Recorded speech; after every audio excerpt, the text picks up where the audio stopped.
Welcome to Evaluating Websites with CARP, presented by Daniel Bradford, the Los Osos High Library teacher. That's me. What is this CARP? Well, CARP stands for Currency, Authority, Reliability, and Purpose. These are the 4 tests we can apply to evaluate whether or not websites are appropriate for research. Currency asks whether the information on the website is old or new. Authority asks whether or not the information on the website was created by experts. Reliability tests whether or not the website gives us all sides of the issue or just one side, and whether or not the website lists sources so that we can check its information. Purpose tests whether or not the website is trying to convince us of something or sell us something, whether it's an idea or a product.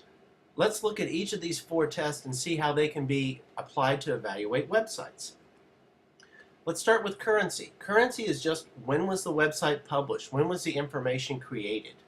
This publication information is usually found at the bottom of the website page, but sometimes in other locations at the top or in the middle.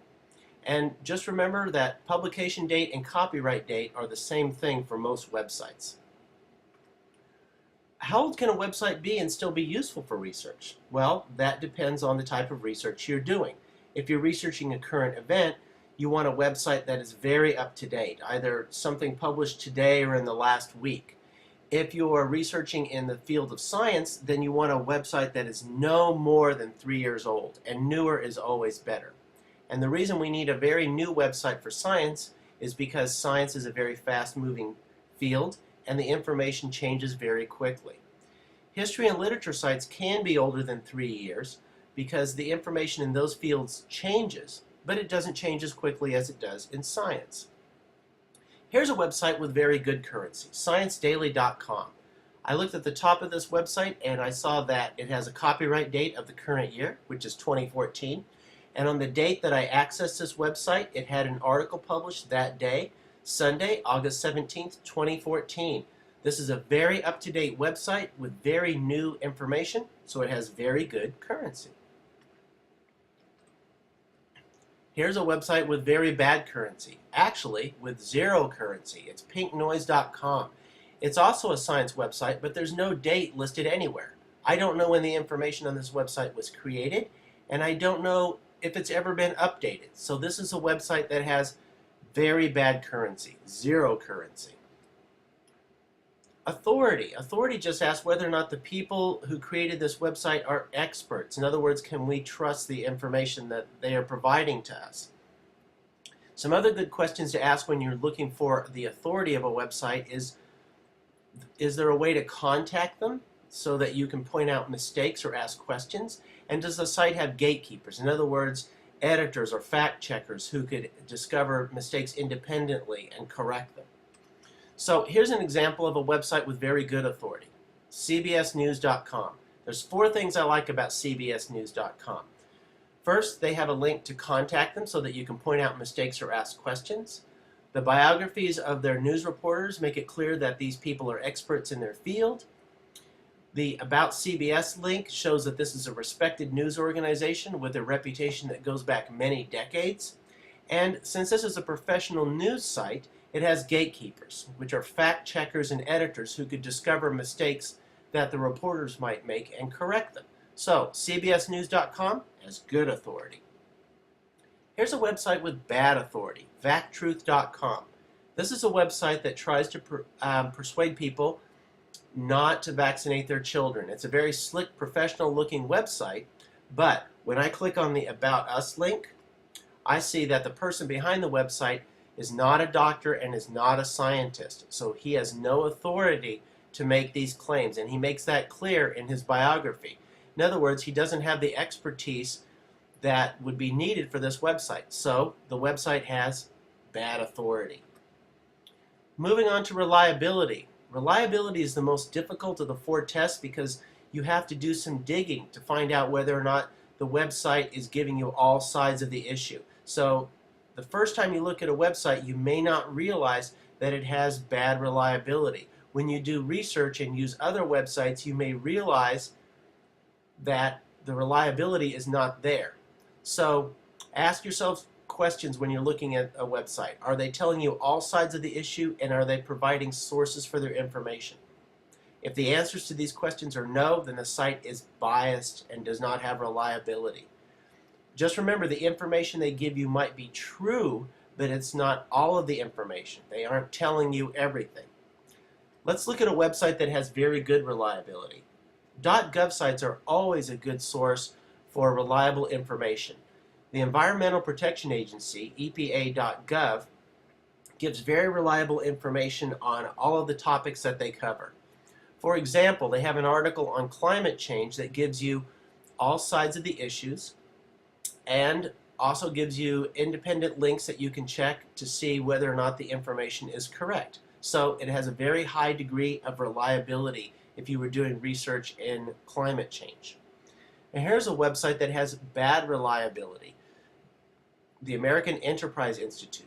At first it sounds like it would be a good website. It's a private, nonpartisan, not-for-profit institution dedicated to research and education. That sounds really good, but when you look at their article on climate change, they actually have a low degree of reliability. I had to Google this to discover this, but what I Googled was American Enterprise Institute, climate change, bias. And when I did that, I discovered something. Back in 2007, the American Enterprise Institute offered scientists $10,000 in cash if they would publish a study that denies that climate change is happening. Why would they do this? Well, they're funded by ExxonMobil, which is one of the world's leading oil companies. ExxonMobil gave them $1.6 million to do this. ExxonMobil used to be one of the world's leading climate change deniers, but they've since changed their tune and they now admit that it is happening. But back in 2007, they were funding all kinds of efforts like this. And I found this out through an independent source, the Guardian newspaper, which is published in Great Britain.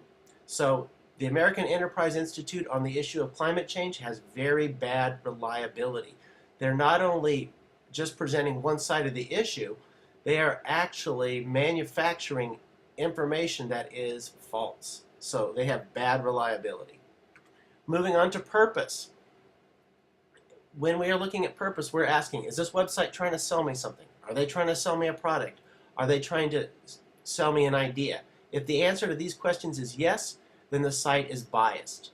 Once again, bias doesn't mean you can't use the information, but you will have to do extra work to verify it. I don't like to do extra work when I'm doing verification of websites. So if I see a website that has a bad purpose or bad reliability or bad anything, I pass by and I go to another website. Here's an example of a website with very good purpose, factcheck.org. Factcheck.org is a nonpartisan, nonprofit website that tries to educate voters about the issues. And it's not biased towards Democrats or Republicans because it doesn't take funding from either the Democratic or the Republican Party. All of its funding sources are nonpartisan, so it can tell you the truth on the issues and about the political parties. So this website has very good purpose to educate and to inform without any kind of partisan political bias. Here's an example of a website that has bad purpose, the Nuclear Energy Institute. It's a very slick, professional-looking website, but when you click on About NEI, they will tell you that they are trying to advocate for the spread of nuclear power, and the reason they do that is because they are funded by the nuclear power industry. The nuclear power industry can't make money if we don't build new nuclear plants.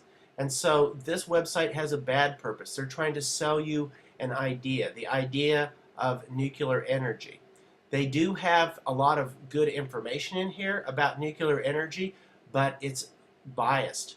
They leave out a lot of safety concerns, for example, or they try to minimize those safety concerns. So you would definitely have to check the information that they give you in here. And that's a lot of work. There are websites that will give you the facts without bias. So I wouldn't use a website that had an obvious bias like this one because it's just too much work and wastes a lot of research time. So now let's review. CARP, Currency, Authority, Reliability, and Purpose. When we're using the currency test, we're asking, is this information new enough for me to use for my research? When we're using the authority test, we're asking, are these people experts? Do they know what they're talking about? When we're using the reliability test, we're asking, is this website giving me all sides of the issue or just one side? And are they giving me sources that I can use to check the information?